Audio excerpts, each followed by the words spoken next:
Next up, at UFC 319, we have Chase Hooper taking on Alexander Hernandez. Chase Hooper is the biggest favorite on the card, and he is still under -400. Chase Hooper 16-3 in his career. He is 5-0 in his last 5, and he is undefeated at lightweight. He's taking on Alexander Hernandez, 16-8 in his career. He is 3-2 in his last 5, and he's on a nice little 2-fight win streak.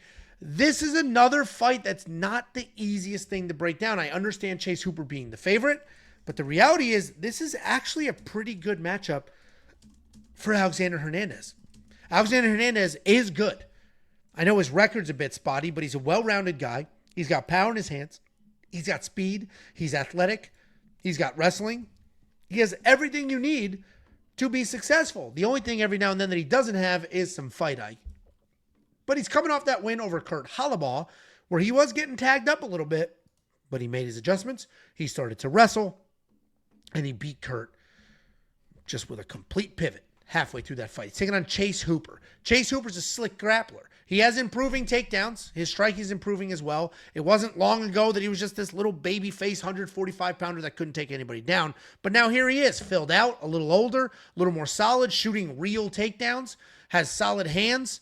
He's pretty big at 6'1", and the reality is Chase Hooper is now a pretty well-rounded fighter, even though he started as a straight, like the definition, the poster child of jiu-jitsu nerd.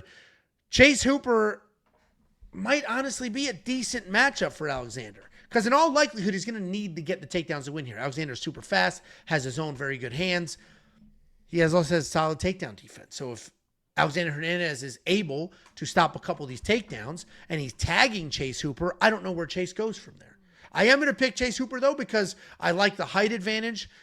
His ability on the ground is just next level good. So even if he doesn't submit or finish Alexander Hernandez, he could tie him up, get him in a weird position, look good for the judges that he's working towards something. So I am going to pick Chase Hooper, but I think a solid bet here is +3.5. I think Alexander Hernandez can not only survive, but also win a single round. This is the exact same thing I did last week with Andre Feely in the breakdown, but the actual bet, the +3.5, this is what I did with Miles Johns. I was like, dude, Miles Johns is good. Miles Johns can 100% win a round, and that's exactly what we got, and I think we could get that here too. What do you think, Jacob? Yeah, I think there's probably a finish. Chase is going to look probably his line. I know people don't really trust it too much, but it just comes down to me like a size, a physicality thing. Alexander Hernandez is a guy that's kind of a tweener. He's not really a 155er, but he's a little bit too big for 145. Chase really filling into this man body now, getting more physical at 155, improving the striking. And he basically just kind of blitzes in with that striking, crashes in, grabs you, and then once he's on the ground, you're not fucking going anywhere. So Chase can probably find a finish. If not, this is probably going to be a 30-27. If there's any issues, I guess, I mean, there's always going to be issues in a fight. It's a fucking fist fight. But Chase has all the opportunity in the world to dominate this fight. Yeah, I mean, I'm picking Chase as well. I do worry about Alexander's just raw athleticism and speed. And if he defends a few takedowns, you don't worry Chase is going to panic? No. Chase just kind of does what he does.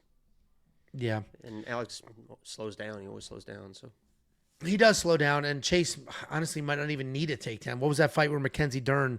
Well, it was against not Raquel Pennington, Tisha Torres. She just climbed her back against the cage. Well, yeah, I mean, he doesn't need takedowns. He just needs scrambles, just initiate scrambles. Yeah. Well, we are on the same side here. $9,300 in DraftKings Fantasy for Chase Hooper. You're going to need a finish to cover that because that's a lot of money to spend on a guy that's going to win by decision. So you probably need a finish there. And if you do think he gets one, then go ahead and throw him in your DraftKings Fantasy lineup. I might explore that +3.5 bet. I think Alexander can survive here, but we'll see what those odds are and then assess the risk from there. If you do want to check out every pick, every bet, every tool, all available on the website right now, ready to go. WeWantPicks.com. Just click Become a Member at the top.